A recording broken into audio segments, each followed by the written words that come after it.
Aristóteles define os seres humanos como animais racionais por natureza. E de fato, apesar da gente ser biologicamente idêntico aos outros animais, nossa habilidade de raciocinar, podemos dizer que supera em alguma medida deles, ou pelo menos nos diferencia deles. Essa ideia do Aristóteles dá a sensação de que nós, seres humanos, somos incrivelmente razoáveis e baseamos cada uma das nossas ações em profundas deliberações. E a partir dessas deliberações a gente vai fazendo o possível para agir de acordo com o que a razão indica.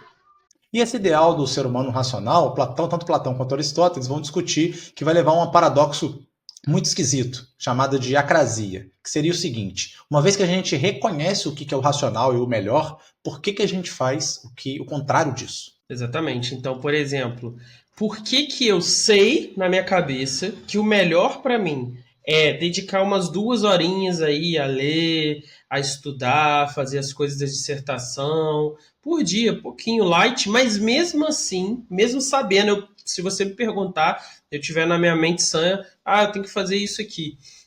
Tem que corrigir minhas provas, tem que ler, tem que fazer isso. Mesmo sabendo, mesmo estando disposto, eu ainda assim prefiro vagabundar. Prefiro ficar lá no TikTok, prefiro enrolar, prefiro dar uma volta com os cachorros. Por que que eu sei o que que é melhor para mim e ainda assim ajo contrário a isso? E a grande questão é, nenhum de vocês vai dizer que a gente não tem essa capacidade, não é? Capacidade de pensar, de deliberar e de agir segundo essa deliberação. Então, esse raciocínio, esse pensamento, parece, todo mundo concordamos, que é uma essência do ser humano, é um diferencial do ser humano, mas ainda assim o problema está aí, né? Pedro está aí engatilhado nesse telefone o dia inteiro, mesmo sendo um amante da leitura, que poderia ler o dobro do que ele já lê, que já é bastante coisa, mas não, ele fica lá no maldito TikTok. Ou E eu no seja, Twitter.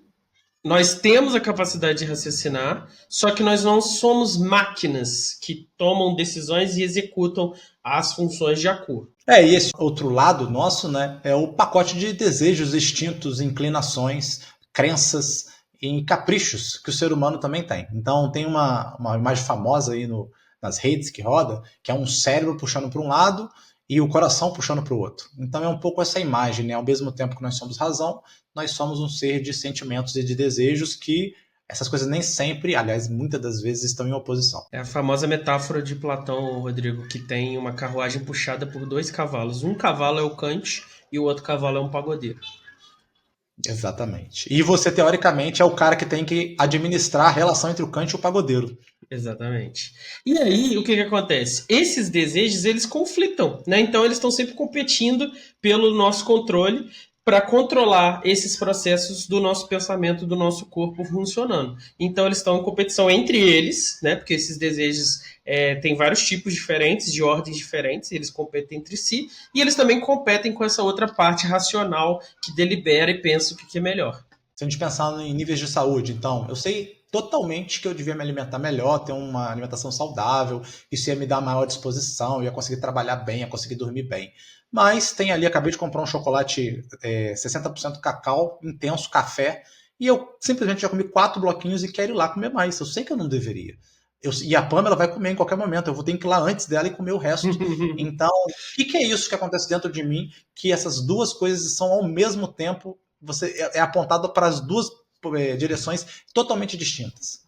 Exatamente. Então, se o ser humano fosse um pãozinho, Rodrigo, ia ser como se os nossos desejos, nossas vontades fossem o pão e a racionalidade fosse uma camadinha de manteiga, assim, bem ralinha, aquela última manteiguinha que você raspou do pote, assim, e espremeu com a faca. Não tem muita coisa ali. É um dom magnífico, proporcionou coisas maravilhosas, mas na vida individual das pessoas tem esse desbalanceamento.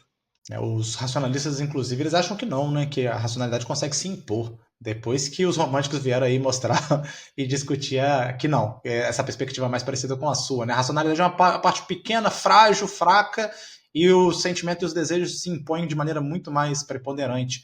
Daí vai vir Freud, essa galera aí dos inclinações. Nessa tradição, então, a gente pode encarar a racionalidade como uma espécie de desejo adicional, né? O desejo de agir segundo a razão, só que ele é mais fraco, né? A capacidade dele de se impor é um pouco menor, e é justamente aí que entra o tema do nosso programa de hoje, que é os procrastinadores. E o que significa procrastinar? Procrastinar é a arte, né? A ciência de você adiar as coisas que você precisa fazer até o último minuto ou até perder o prazo das coisas que você precisa fazer. E esse é um mal que afeta eu e Rodrigo profundamente, vocês já devem ter percebido. Se você é ouvinte do Não Precisa Copiar, você já percebeu que várias vezes ele não sai quando ele deveria sair, que é, em teoria, a cada 2 semanas, às vezes dá um rombão de um mês aí, e as coisas só vão piorando, né, Rodrigo? Porque a gente tenta deixar uns programas prontos para poder se organizar, só que quantos mais programas prontos a gente tem, mais a gente procrastina, justamente porque a gente sabe que tem programas prontos. Inclusive, isso está acontecendo nesse exato momento da gravação desse episódio. Que a gente falou assim, Exatamente. já tem 5 dias que a gente está para gravar e falamos assim, tem um já pronto, tem um roteiro pronto, vai sair episódio, tem um pequenininho que a gente já Exatamente. gravou, relaxa, tá tranquilo. E a gente Ontem, não consegue ter uma ordenação. ontem a gente com tudo programado para gravar me ofereceram uma substituição para ganhar um troquinho extra. Aí eu falei, vou adiar, né? Vai mais um dia, não vai fazer diferença, tem um pronto já. Então é assim que funciona o procrastinador. E vocês aí de casa devem também estar ouvindo podcast para procrastinar, fazendo outras coisas para procrastinar, porque a gente sabe que é um negócio que acomete muitas pessoas. E qual é o problema? Na verdade, os problemas. O primeiro problema é o sentimento de culpa. Esse daí tá acabando comigo também. Eu tô aqui, tô fazendo roteiro de Kantzinho, e o Kantzinho tá aqui do meu lado, coitado. Largado, tem dias que eu não pego nele. E eu poderia pegar ontem, eu desabei no sofá ali, dormi um sono maravilhoso à tarde, que não era absolutamente necessário, Uhum. mas é isso. Você tem o sentimento de culpa por um lado, e por outro, você acaba prejudicando você aproveitar os momentos de descanso e os momentos de trabalho, porque você vai estar sempre atolado, tendo que correr atrás do que você procrastinou nos dias e semanas anteriores, né? E isso é danoso também, porque ele pode também não entregar as coisas, né? Deixar de entregar as pessoas ficarem, nossa, mas o cara demora muito para entregar as paradas. Tem esse incômodo também. E isso é uma marca dessa vida de procrastinação. Mas por que, que o procrastinador faz isso, Rodrigo R. de Carvalho? Por que, que ele enrola? Então, eu enrolo porque eu preciso estar com o. Não é a minha razão, precisa encontrar com o meu desejo para eu fazer alguma coisa. Então, eu preciso estar desejando fazer o roteiro do Kant para eu fazer o roteiro do Kant. Mesmo que eu saiba que racionalmente era melhor eu fazer um pouquinho por dia para manter o prazo. Então, eu particularmente eu procrastino dessa maneira. Eu fico esperando, aguardando ansiosamente o encontro, né, schilleriano de desejo e ração, de inclinação e razão. E às vezes ele não acontece no prazo necessário. Exatamente. E isso é essencial, Rodrigo. O procrastinador, ele não só zumbifica, ele não deixa de existir, ele não deixa de fazer coisas. Ele faz várias coisas, só que ele faz coisas que eles não tem que fazer. Ele faz coisas para evitar fazer a outra coisa que é mais importante. Eu, por exemplo, estava aqui, teve provas bimestrais agora, em vez de corrigir elas, eu fui lá e fiquei jogando Crusader Kings 3. Fiquei lá salvando o Império Bizantino da invasão dos turcos seljúcidas. Para quê? Só para evitar fazer o que era mais importante, terminar de corrigir as provas para poder devolver e aplacar a ansiedade dos meus alunos que estão lá desesperados querendo saber se eles foram bem ou não na prova de filosofia. Então, procrastinar não é não fazer, é fazer outra coisa para evitar fazer o que você tem que fazer ou o que é importante ser feito. Então, se você pensar mais amplamente, o procrastinador ele é extremamente produtivo. Ele só não é produtivo com o que ele teoricamente marcou para ser produtivo. Exatamente. Então, se você olhar, por exemplo, o caso do Rodrigo, o Rodrigo faz várias coisas. O Rodrigo dá aula, o Rodrigo prepara atividade no formulário, o Rodrigo corrige as questões abertas, bonitinho, em vez de fazer uma prova toda fechada para ser mais rápido. O Rodrigo passeia com o Quixote várias vezes no dia. O Rodrigo lava a louça, arruma a casa. O Rodrigo tem ou não precisa copiar. O Rodrigo lê 20 páginas de um livro e fala que está lendo o livro tal. O Rodrigo é extremamente produtivo. Outras pessoas de fora, sem ser o Rodrigo, que tem esse drama, essa culpa católica de ser um procrastinador, elas olham pro Rodrigo e falam, caramba, o Rodrigo é um cara muito produtivo. Como é que ele consegue ter 30 aulas aqui na Normal? Como é que ele consegue ser coordenador da noite, ter um podcast de filosofia e ainda tá casado e não sei o que lá, PIBID também. Então, do olhar de fora, a gente vê que o procrastinador é, de certa forma, produtivo também. Ele só não segue esse padrão, que é o padrão aí desse outro grupo de pessoas. Então, o que nós estamos querendo dizer com tudo isso? Apesar de parecer ruim procrastinar, ele não é necessariamente ruim, porque você não é uma pessoa que não está fazendo nada, você está fazendo um monte de coisa, você está sendo produtivo, mas produtivo, digamos assim, da maneira errada. Então, e se fosse possível organizar o procrastinador ou, de alguma maneira, racionalizar a procrastinação para ela ser feita da maneira certa? Será que isso ia ser útil? Vocês conhecem o John Perry do nosso programa sobre identidade pessoal e ele escreveu esse textinho aqui, ó. A gente vai fazer uma citação para vocês. Quero escrever esse ensaio há meses. Por que finalmente estou fazendo isso? Finalmente encontrei algum tempo livre? Errado. Tenho trabalhos para corrigir, pedidos de livro para fazer, uma proposta do National Science Foundation para fazer avaliação e vários rascunhos de dissertação para ler. Então ele não encontrou tempo, ele já estava cheio de coisas para fazer, coisas da vida de professor e pesquisador dele. Estou trabalhando nesse ensaio como uma forma de não fazer todas aquelas outras coisas. Essa é a essência do que eu chamo de procrastinação estruturada. Uma incrível estratégia descoberta por mim que converte procrastinadores, como eu e vocês, em seres humanos eficientes, respeitados e admirados por tudo que realizam e pelo bom uso que fazem dos seus tempos. E foi essencial para mim, que eu estava lá procrastinando e aí de repente, pá, soltei vários roteiros, estou editando coisa, tá uma loucura. Essencial.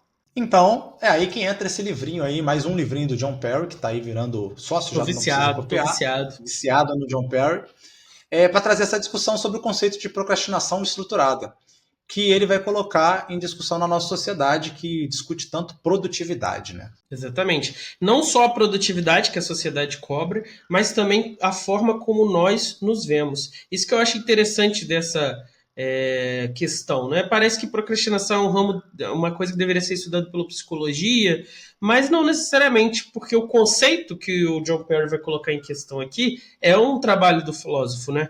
Questionar o conceito e investigar se a gente não está focando num lado e negligenciando o outro ao olhar para esse conceito. E aí, com isso, ele vai oferecer uma ferramenta, né, de compreensão da realidade, desse novo conceito, mas também uma ferramenta de você virar o jogo, né, da procrastinação. Então, acho que a grande questão aqui é você se conhecer, descobrir se você é um procrastinador, né? Primeiro ponto. Tá? Se bem que todo mundo que é um procrastinador sabe que isso é uma coisa meio auto-evidente. Exato. Mas uma vez que você se reconhece dessa maneira, você agora pode colocar em efetividade uma ferramenta para se organizar melhor. Exato. Esse vídeo aqui foi feito sobre procrastinação, né? Feito com alguma procrastinação, mas também foi feito com o apoio de Sabiá, registros de marcas. Se você está em processo ou está querendo registrar uma marca de algum projeto seu, procura eles no número que está aqui na descrição desse vídeo. Esse que acabou de falar aí é Rodrigo R. de Carvalho. Eu sou Pedro Cortá, somos dois procrastinadores e está começando mais um Não Precisa Copiar sobre o conceito de procrastinação estruturada.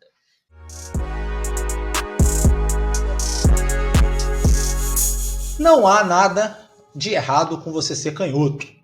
Qual que é o grande problema? É que o mundo é meio que organizado para os destros, tendo em vista que a maioria é destra. Então, isso pode ser, de alguma maneira, uma desvantagem em certas situações. Pensa, por exemplo, nas cadeiras, que é o exemplo de 9 a cada 10 professores de filosofia.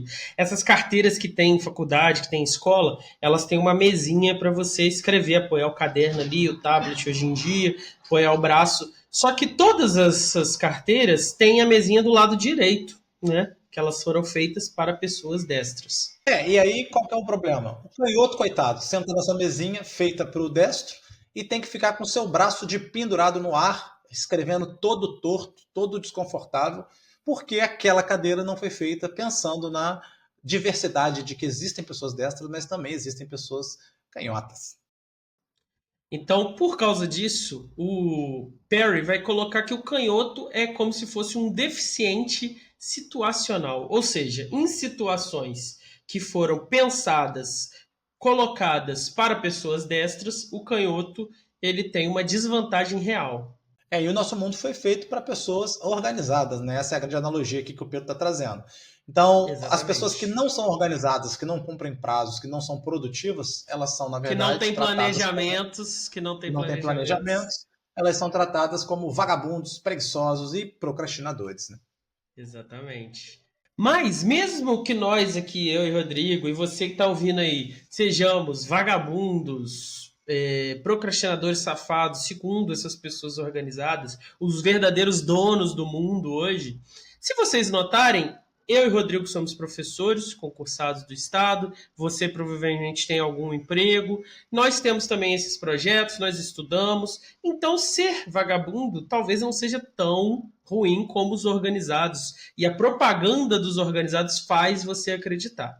E porque para tudo isso acontecer, nós desorganizados, nós vagabundos, temos que ter um tipo de organização. Mas essa organização que nós usamos não é a mesma deles. Esse que é o problema. Como o mundo foi feito por eles, para ser pensado como eles veem as coisas, isso significa que a forma que nós vemos as coisas não é levada em consideração.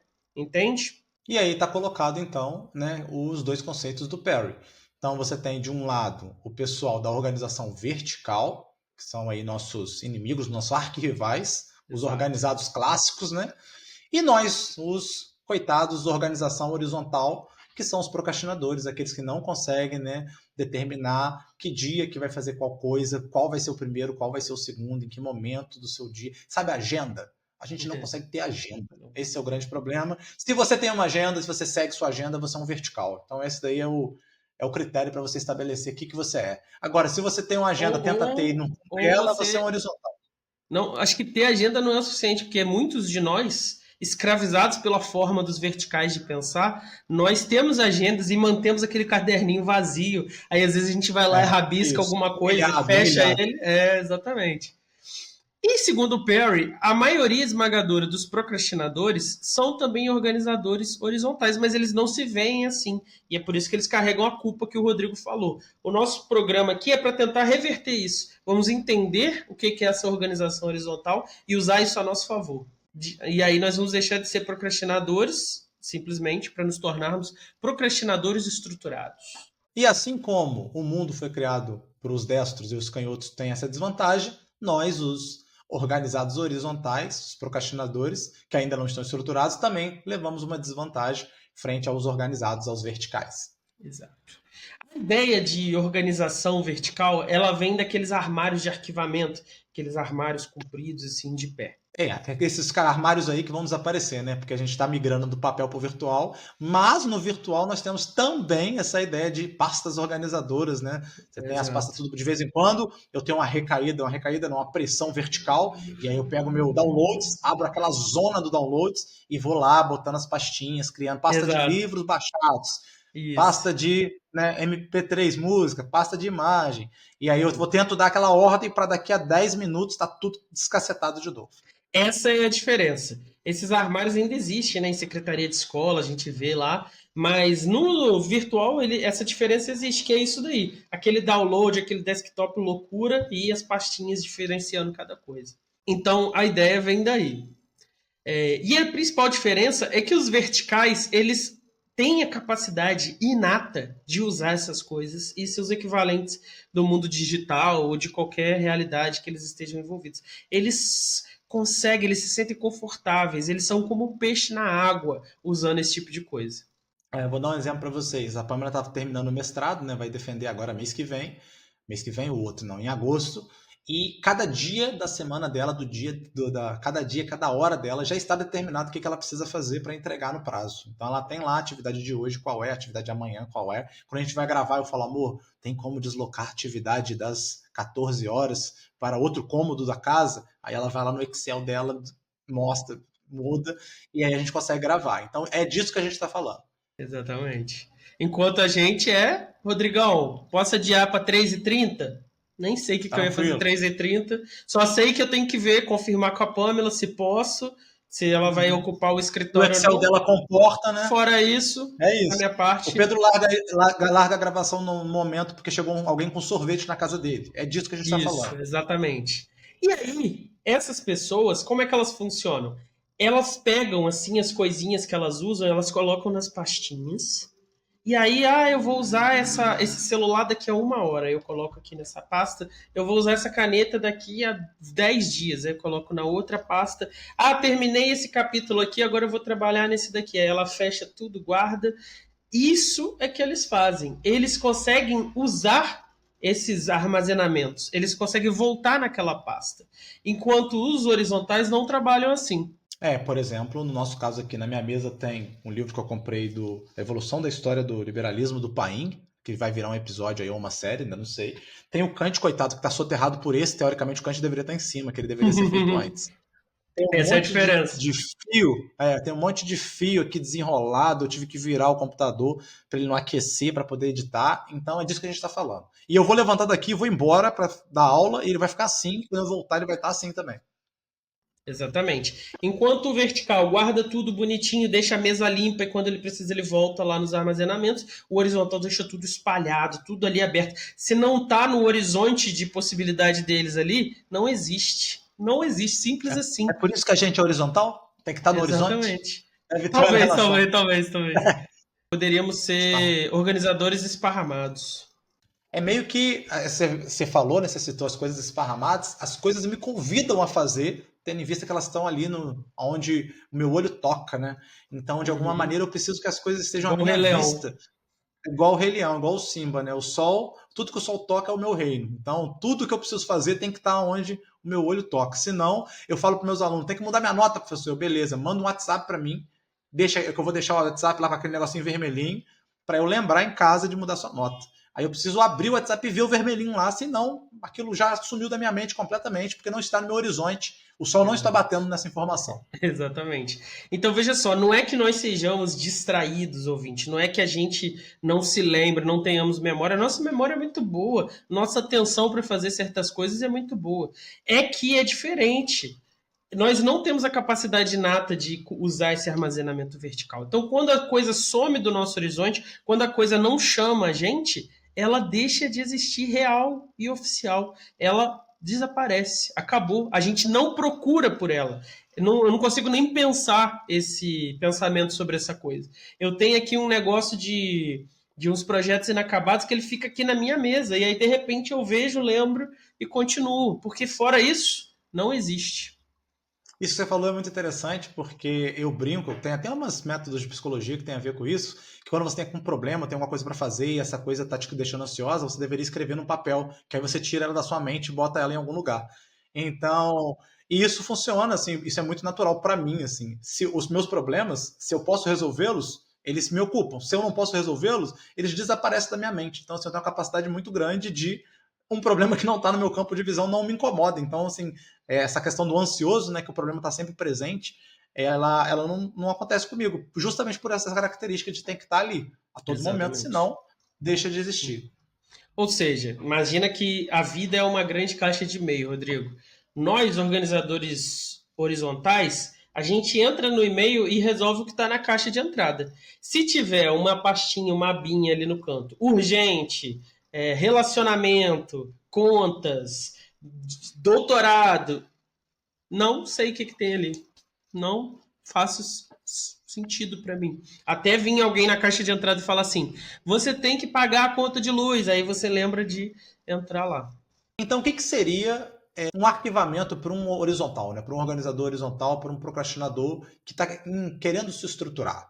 Significa duas coisas. A primeira coisa é ele tirar do campo de visão as coisas que ele não planeja mais olhar. Então, um projeto, eu acabei aqui de editar o episódio sobre o amor, e aí eu já excluí ele, já acabou, sumiu, desapareceu do meu computador, porque eu não pretendo mais nunca olhar esse projeto, abrir esse projeto se eu precisar, eu baixo lá do YouTube de novo. E a segunda coisa é você guardar aquelas coisas, né, que não é como o episódio do amor, que eu ficaria sem graça de apagar, né? Então, por exemplo, dá um exemplo aí, Pedro, para nós.